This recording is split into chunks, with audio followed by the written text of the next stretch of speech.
ସପ୍ତମୋଧ୍ୟାୟ। ବ୍ୟାସଙ୍କୁ ଛାଡ଼ି ଗଙ୍ଗା କୂଳେ ନାରଦ ଗଲେ ଯେତେବେଳେ, ଚିତ୍ତେ ସଂଶୟ ଯେତେ ଥିଲା ନାରଦ ବାକ୍ୟ ଦୂର ଗଲା। ସେ ସର୍ବଗୁଣ ଅଧିକାରୀ ନାରଦ ବାକ୍ୟ ଚିତ୍ତେ ଧରି, ପୁଣି କି କଲେ ପୁଣ୍ୟ ଦେହା କହ ଆମ୍ଭକୁ ଯେବେ ଦୟା। ହେମନ୍ତ ମୁନିଙ୍କ ପ୍ରସନ୍ନେ କୃଷ୍ଣ ମହିମା ଗୁଣି ମନେ। ଶ୍ରୀ ସୁତ ଉବାଚ। ସୁତ କହନ୍ତି ତୋଷ ଚିତ୍ତେ ମୁନି ଜନଙ୍କର ଅଗ୍ରତେ, ସେ ବ୍ରହ୍ମ ନଦୀର ପଶ୍ଚିମେ ଆଶ୍ରମ ସୌମ୍ୟା ପ୍ରାସ ନାମେ। ତହିଁ ଅଶେଷ ମୁନି ଜନ ଏଣୁ ଅନେକ ଯଜ୍ଞ ସ୍ଥାନ, ମଧ୍ୟେ ବଦରୀ ବନ ନାମ ବ୍ୟାସଙ୍କ ନିହତ ଆଶ୍ରମ। ସେ ବନେ ସରସ୍ୱତୀ ଜଳେ ସ୍ନାହନ ସାରି ପ୍ରାତ କାଳେ, କୃଷ୍ଣ ମହିମା ଚିନ୍ତି ମନେ ମୁନି ବସିଲେ ଯୋଗ ଧ୍ୟାନେ। ମୁନି ବସିଲେ ଯୋଗ ଧ୍ୟାନେ କୃଷ୍ଣ ମହିମା ଚିନ୍ତି ମନେ। ନିର୍ମଳ ମନେ ଧ୍ୟାନ କରି ତକ୍ଷଣେ ପ୍ରଭୁ ନରହରି। ମାୟା ସଂଯୋଗେ ହେଲେ ଦୃଶ୍ୟ, ଯେ ପୂର୍ବେ ପୁରାଣ ପୁରୁଷ। ଯେ ମାୟା ତ୍ରିଗୁଣେ ଜଡ଼ିତ, ଅଜ୍ଞାନେ ଯିବେ ମୋହଗ୍ରସ୍ତ।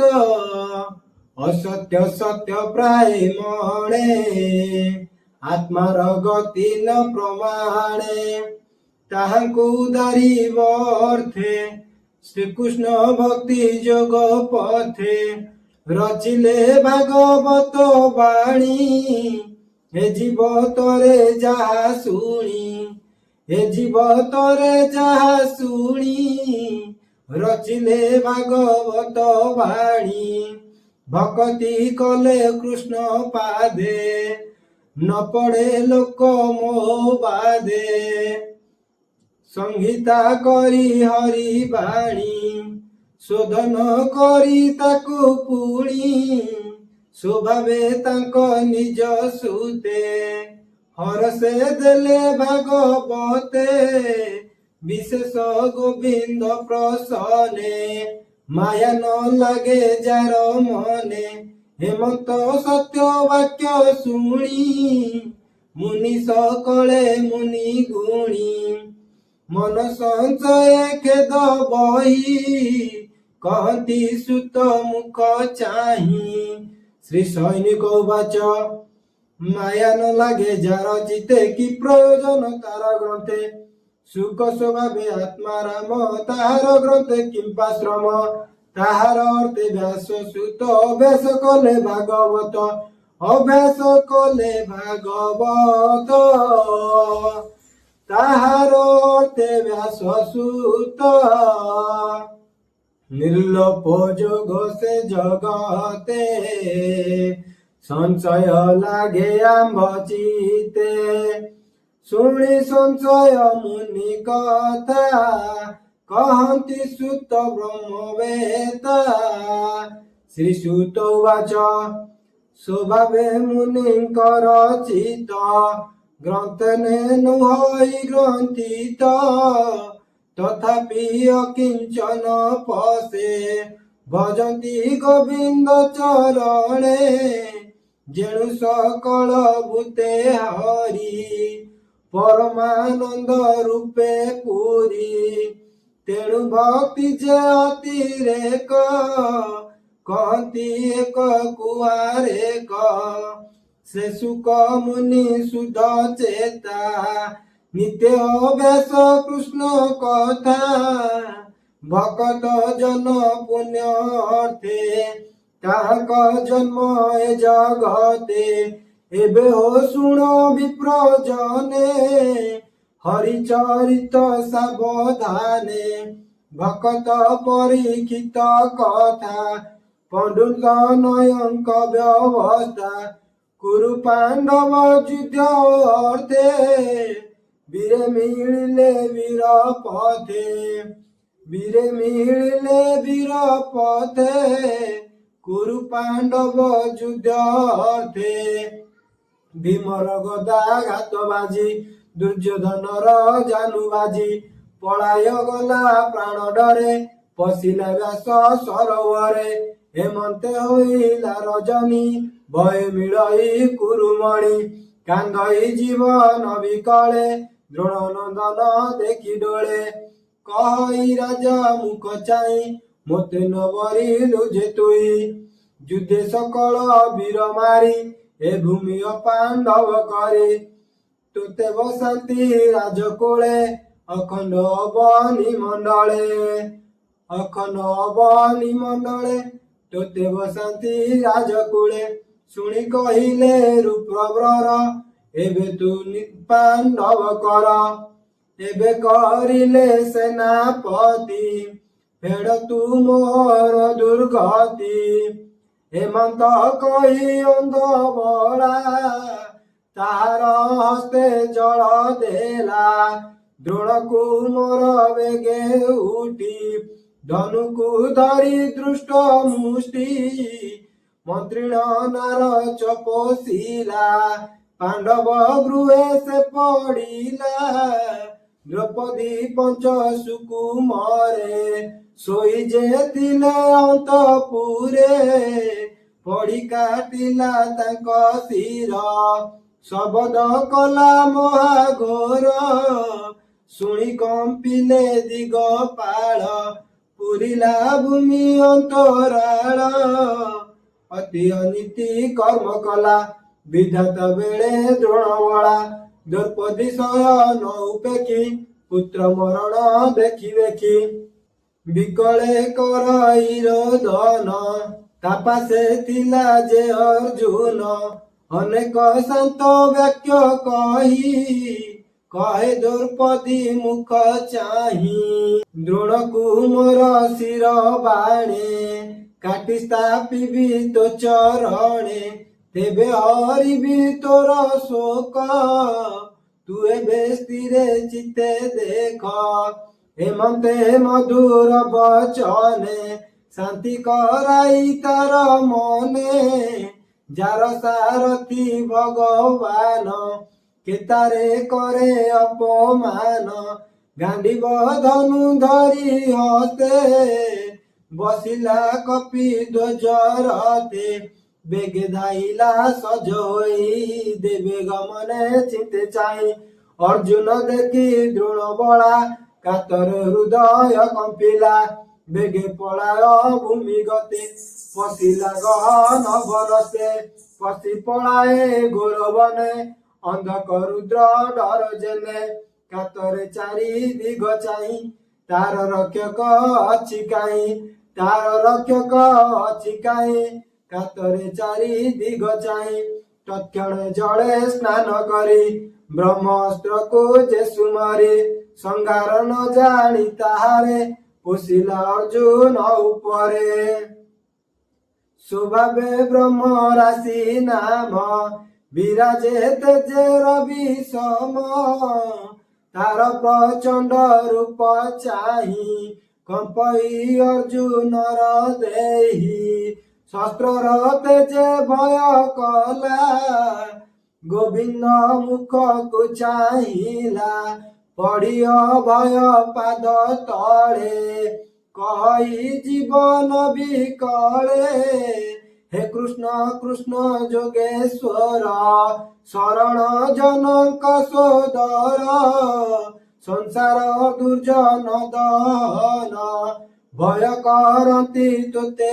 ଜନ ଯାକୁ ଦେଉ ମୋକ୍ଷ ଗତି ଅଭୟ ବ୍ରହ୍ମେ ସେ ପଶନ୍ତି ଆଦି ପୁରୁଷ ନିରଞ୍ଜନ ପ୍ରକୃତି ପରେ ତୁ କାରଣ ଏ ଜୀବ ଲୋକ ତୋର ମାୟା ତୁଟଇ ଯାର କରୁ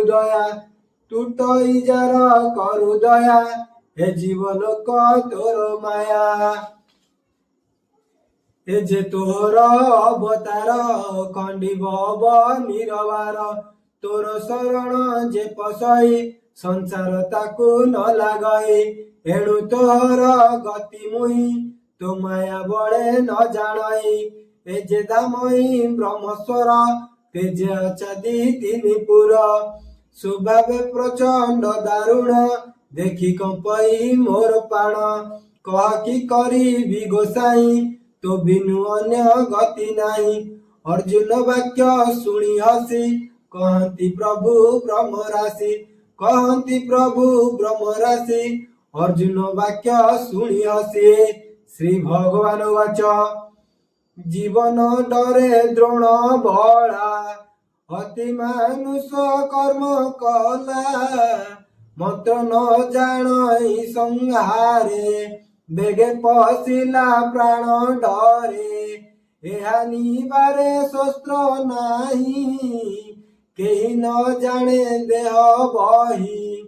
ତୁଝେ ସକଳ ମନ୍ତ୍ର ଜାଣୁ ଚଞ୍ଚଳ ଚିତ୍ତେ ନ ପ୍ରମାଣୁ। ଶ୍ରୀଶ୍ରୁତ ବାଚ ଶୁଣି ଗୋବିନ୍ଦ ମୁଖବାଣୀ ଅର୍ଜୁନ ମନେ ମନେ ଗୁଣି। ତତ୍କ୍ଷଣେ ଆଚ ମନ ସାରି ମନେ ସୁମରି ନରହରି। ମନେ ସୁମରି ନରହରି ତତ୍କ୍ଷଣେ ଆଚ ମନ ସାରି। ଦ୍ରୋଣକ ତୁହି ଅଛୁ ଜାଣି ଭାବେ କହିଲେ ଚକ୍ରପାଣି। ବ୍ରହ୍ମସରକୁ ବ୍ରହ୍ମସର ଶୂନ୍ୟ ପୋଷିଲେ ବୀରବର।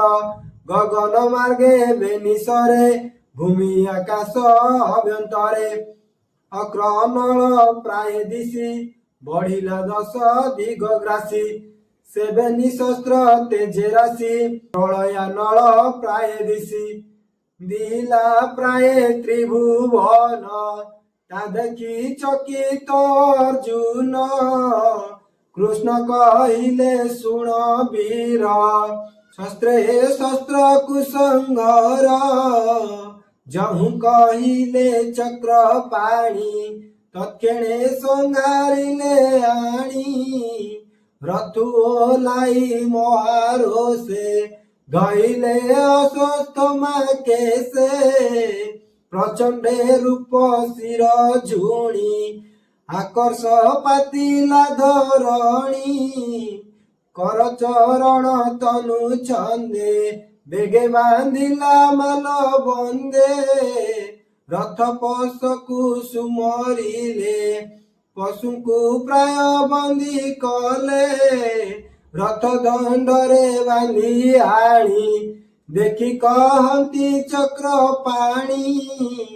ଏ ବ୍ରହ୍ମ ବନ୍ଧୁ ବ୍ରହ୍ମ ଦ୍ରୋହୀ ଏହାକୁ ଦଣ୍ଡହୀନ ଥୋଇ। ମନେ ତୁ ଅନ୍ୟ ନ ବିଚାର ବେଗେ ଏହାର ପ୍ରାଣ ହର। ନିର୍ଦ୍ଦୋଷ ବାଳକ ଶୟନେ ଥିଲେ ଯେ ମୃଦିତ ଲୋଚନେ। ଏ ନାଶ କଲା ତାଙ୍କ ପ୍ରାଣ ଏବେ କହିବା ପାର୍ଥ ଶୁଣ। ମତ ପ୍ରମତ ଉନ୍ନତ ମତ ବାଳ ବନିତା ନିଦ୍ରାଗତ। ଶରଣାଗତ ରଥହୀନ ସଂଗ୍ରାମେ ଦେଖି ରିପୁଜନ। ଏହାଙ୍କୁ ବଧ ଯେ କରନ୍ତି ଜୀବନ ତାଉ ସେ ମରନ୍ତି। ପର ଜୀବନ ମାରି ଆଣି ଆତ୍ମାକୁ ପୋଷି ଯେଉଁ ପ୍ରାଣୀ। ତାର ମରଣେ ହୁଏ ପୁଣ୍ୟ ବେଦେ କହନ୍ତି ବିପ୍ରଜନ। ତୁଜେ ଦ୍ରୌପଦୀ ଆଗେ ରହି ପ୍ରତିଜ୍ଞା କଲୁ ଦେହ ବହି। କହିଲୁ ନ କାନ୍ଦ ସୁନ୍ଦରୀ ତୋର ରିପୁକୁ ମୁହିଁ ଧରି। ତାହାର ଶୈଳ କାଟି ବେଗେ ସ୍ଥାପିବି ତୋର ପାଦ ଯୁଗେ। ମୁହିଁ ଯେ ଶୁଣି ଅଛି ଏହା ଏବେ ରଖିଲୁ କରି ଦୟା। ବେଗେ ଏହାର ପ୍ରାଣ ହର ନମି ସେ ବିଳମ୍ବନ କର। ଏ ପାପୀ ହାତ ତାଇ ନର ବାଳଙ୍କ ହନ୍ତା ଏ ତୁମ୍ଭର। ଯାହା ଆଶ୍ରୟେ ଭୋଗ କଲା ତାର ବିପଦୀ ଚିନ୍ତିଲା। ତାର ବିପଦୀ ଚିନ୍ତିଲା ଯାହା ଆଶ୍ରୟେ ଭୋଗ କଲା। ଏଣୁ ଯେ ଗଣା ପଶୁ ଗଣେ ନିତ୍ୟ ବଞ୍ଚଇ ଘୋର ବଣେ।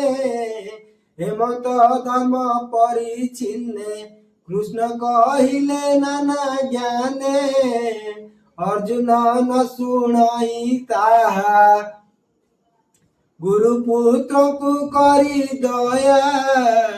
ତକ୍ଷଣେ ଉଠି ବୀର ପାର୍ଥ ବନ୍ଧନ କରି ଗୁରୁ ପୁତ୍ର ଦ୍ରୌପଦୀ ଆଗେ ନେଇ ଦେଲା ତୋରୂପୁ ସମ୍ଭାଳ ବୋଇଲା।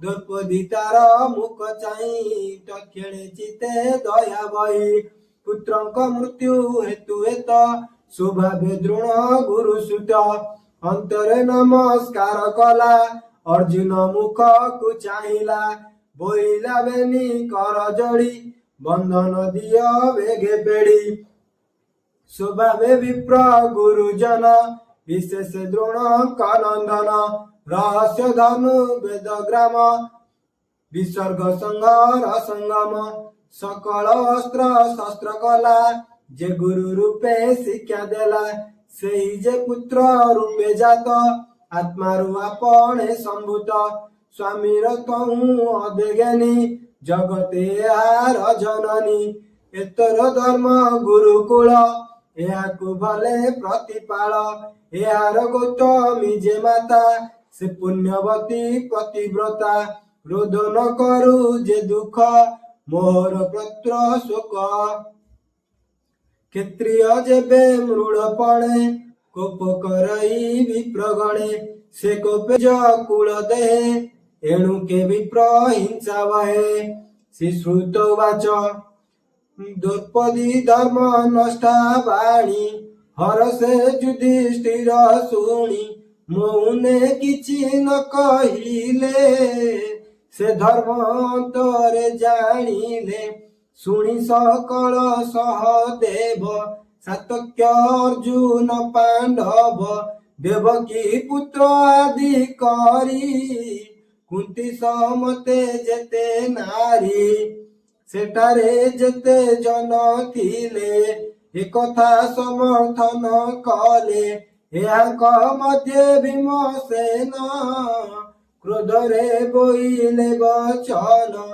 କୋପେ ଅନାଇ କୃଷ୍ଣ ମୁଖେ କହି ଅତି ମନ ଦୁଃଖେ ତକ୍ଷଣ ଖଡ଼ଗେ କାଟି ଶିର ଏହାକୁ ନରକୁ ଧାର କି ପ୍ରୟୋଜନ କିସ ଅର୍ଥେ ଏ ପାପୁ ତରିବୁ କେ ମତେ ଶୟନେ ଶିଶୁ ବଧ କଲା ସ୍ୱଭାବେ ବଞ୍ଚୁ ବଞ୍ଚୁ ମଲା ଦ୍ରୌପଦୀ ତୁଲେ ଚକ୍ର ପାଣି ଏ ଧର୍ମ ଭୀମ ମୁଖ ଶୁଣି ଅଳପ ହସି ଭାବ ଗ୍ରାହୀ କହନ୍ତି ଅର୍ଜୁନକୁ ଚାହିଁ ଭଗବାନ ବାଚ ମରଣ ଉଚିତ ଏହାର ୟାକୁ ନ ରଖ ବୀର ଭର ଯେ ଆତା ତାଇ କର୍ମ କରେ ଅଧର୍ମ ଯୁଦ୍ଧ ଶସ୍ତ୍ର ଧରେ ଜୀବନ ଥାଉ ସେ ମରନ୍ତି ଅନ୍ତେ ସେ ନରେ କେ ପଡ଼ନ୍ତି ଏବେ ମୋହର ବୋଲ କର ଯେ ଧର୍ମ ଉଚିତ ଏହାର ଦ୍ରୌପଦୀ ପୁତ୍ର ଶୋକ ବେଳେ ତୁଝେ କହିଲୁ ଅବହେଳେ ତୋର ପୁତ୍ର ସୁତ ମାରି ଶିରେ ଚରଣ ପୂଜା କରି ଖଣ୍ଡିବ ପୁତ୍ର ଶୋକ ତେବେ ମୋର ବଚନ କର ଏବେ ଶସ୍ତ୍ରେ ହାର ତେଜ ହର ଜୀବନ ମୃତ୍ୟୁ ପାୟ କର ଶାସ୍ତି ଲାଞ୍ଚନେ ଏ ବହିରୁ ଏ ବିପ୍ର କେବେ ହନ ମରୁ ଶୋକ ନ ଥାଉ କୃଷ୍ଣା ଚିତେ একথা কর ভীম মতে একথা মোর সম্মত শুনি অর্জুন কৃত্য কৃত্য তক্ষণে উঠি কোপ ভরে তক্ষণ খড়গ গালি করে কেশ ধইলা বাম হস্তে মণিয়ে থিলা তার মাথে খড়গ যেবে ঘেনি দৃষ্ট মুষ্টি মଣିଷ হিতে শিক্ষা কাটি আনি স্থাপিলা বাহুবଳେ দ্রৌপদী দেবী পাদ তଳେ তକ୍ଷଣେ ବନ୍ଧନ ପଡ଼ିଲା ଦ୍ରୌପଦୀ ତା ମୁଖ ଚାହିଁଲା ବାଳକ ହତ୍ୟା ଦୋଷେ ଛନ୍ନ ମିଳନ ଦିଶେ ତା ବଦନ ମଣିହରଣେ ତେଜ ଗଲା ନଗରୁ ବେଗେ ପଳାଇଲା ବେଶ ବିବେଶ କରି ହରି ତାକୁ ବାହାର ଦେଶୁ କରି ବ୍ରାହ୍ମଣ ପ୍ରାୟ ମତେ ମରଣ ଲବନ୍ତି ଯେ ମତେ ଦ୍ରୋଣ କୁମରେ ଶାସ୍ତି ଦେଇ ଜ୍ଞାତି ବାନ୍ଧବ ରୁଣ୍ଡ ହୋଇ ସର୍ବେ ଆକୁଳ ପୁତ୍ର ଶୋକେ ବାଳକେ ଘେନି ଏକେ ଏକେ ଦହନ କଲେ ଦୁଃଖ ମନ ଏବେ ହୋ ଶୁଣ ମୁନି ଜନେ ସୁଜନ ହିତେ ଭାଗବତ ବିଆଇ ରସମୟ ଗୀତ ପ୍ରଥମା ସ୍କନ୍ଧେ ଭାଗବତେ ସୁଜନ ଜନଙ୍କର ହିତେ ଅମୃତ କୃଷ୍ଣର ଚରିତ କହି ବିପ୍ର ଜଗନ୍ନାଥ ଅମୃତ କୃଷ୍ଣର ଚରିତ। इति श्रीमद्भागवते महापुराणे पारमहंस्यां संहितायां वैशाख्यां प्रथमा स्कन्धे द्रोणीदण्डे नाम सप्तमोऽध्यायः समाप्तः।